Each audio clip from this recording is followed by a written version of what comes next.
आप सबको जोहार। और भारत तक आवाज आ रही है, जोहार। अटे आवाज आ रही है, जोहार। आज मानगढ़ की इस पवित्र और शहीद स्थली को नमन करते हुए, हमारे शहीद पुरखों को नमन करते हुए मैं अपनी बात को शुरू कर रहा हूं कि आज हम भील प्रदेश संदेश यात्रा को लेकर यहाँ पर इकट्ठे हुए हैं।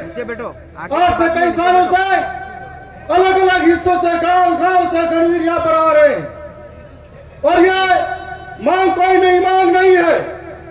हमारे एमपी साहब ने एक नक्शा जारी किया था। उस नक्शे के ऊपर लिखा हुआ है कि 1896 के अंदर अंग्रेजों के समय में भील टेरिटरी के नाम पर वो नक्शा जारी हुआ था। उसके बाद में गोविंद गुरु महाराज के नेतृत्व में गांव गांव, गली गली, मोहल्ले मोहल्ले के अंदर जाकर सामाजिक जन जागरण किया था, जो बदलों के माध्यम से था। उस दौरान अंग्रेजी हुकूमत सामंती रजवाड़ों के सामने और भीलों के साथ में लगातार शासन अत्याचार हो रहा था।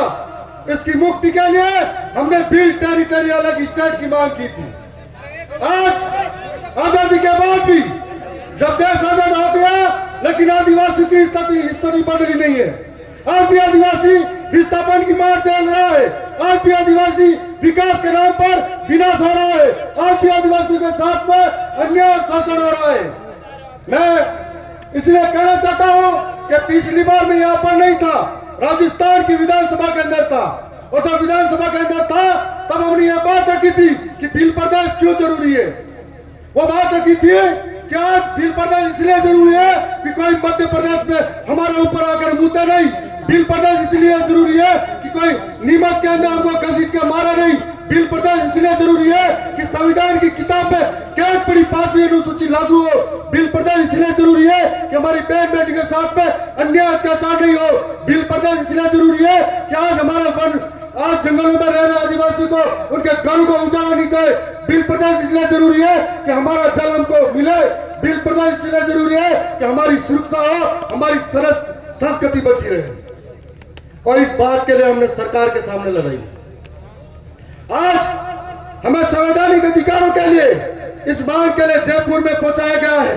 हमारे एमपी साहब आज दिल्ली के अंदर, ये देश के अंदर बैठी हुई सरकारों से ये बात कर रहे हैं। मैंने पिछली बार राजस्थान की सरकार के सामने यह बात रखी थी, चाहे मुख्यमंत्री हो या कोई भी हो, निडर होकर बोला था कि आदिवासी मेरा धर्म है, जोहर मेरा अभिवादन है, प्रकृति मेरी पूजा है, तीर कमान मेरा अधिकार है, बिरसा अम्बेडकर मेरा अभिमान है और भील प्रदेश मेरा अधिकार है। इस अधिकार को हम लेकर रहेंगे और जब तक मांगे पूरी नहीं होगी, सदन के सामने हमेशा मजबूती से बोलते रहेंगे। आज सड़क की बात है तो सदन तक लेके जा रहे हैं। मैंने कई बात बोली, हमें इसलिए लगता है कि मानगढ़ की इस पहाड़ी के बाद में मध्य प्रदेश का इलाका हो, इधर गुजरात का हो, इधर महाराष्ट्र का हो और इधर राजस्थान का इलाका हो, हमारी संस्कृति, रीति रिवाज, बोली, भाषा, परंपरा, पुरखाई, खेती बाड़ी व्यवस्था अलग नहीं है। ये सब हमारी एक जैसी है। इसका मतलब हमें बांटा गया है।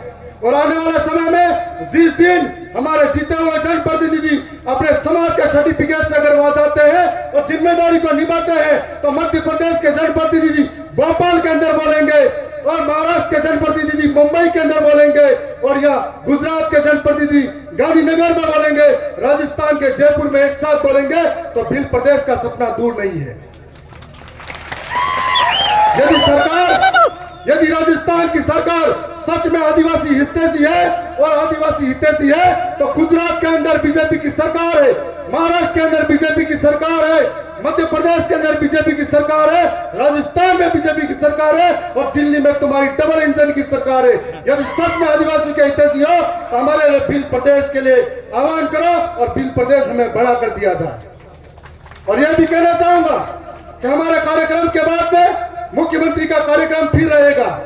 वो एक मेला बुलाएंगे, वो नरेगा की लेबर को डराएंगे और यहाँ पर इकट्ठा करेंगे और फिर कहेंगे, झूठे झूठे वादे करेंगे। मैं चाहता हूं असल में आप यहाँ कार्यक्रम में कभी आते हो तो 5वीं अनुसूची की बात करिए, धरातल पर पैसा एक्ट के कानून लागू कीजिए, जो जमीन पर आदिवासी वन विभाग के अंदर इनके वन कानून नहीं बने, उससे पहले से रह रहे हैं, उनको वनों का अधिकार दीजिए। इनके साथ हो रहे अत्याचार के लिए पाबंद कीजिए, तब हम समझेंगे हमारे हित में बोल रहे हैं। मैं ज्यादा समय नहीं लेते हुए ये कहूंगा कि फिर से राजस्थान की विधानसभा में इस बार सोचा था कि कुछ और माहौल पैदा करूं, लेकिन इस बार सदन चला नहीं था। और अगर इस बार चलता तो मेरा अलग मूड था, और मैं राजस्थान के सरकार के सामने आंखों में आंखें डाल के बोलूंगा कि अगर मांगने से अगर अधिकार नहीं मिले तो हम आदिवासी हैं, छीन कर लेंगे, उनके जबड़ों से निकाल के लेंगे।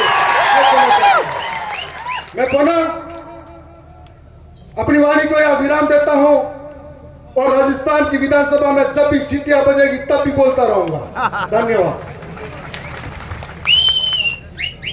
धन्यवाद। हमारी बात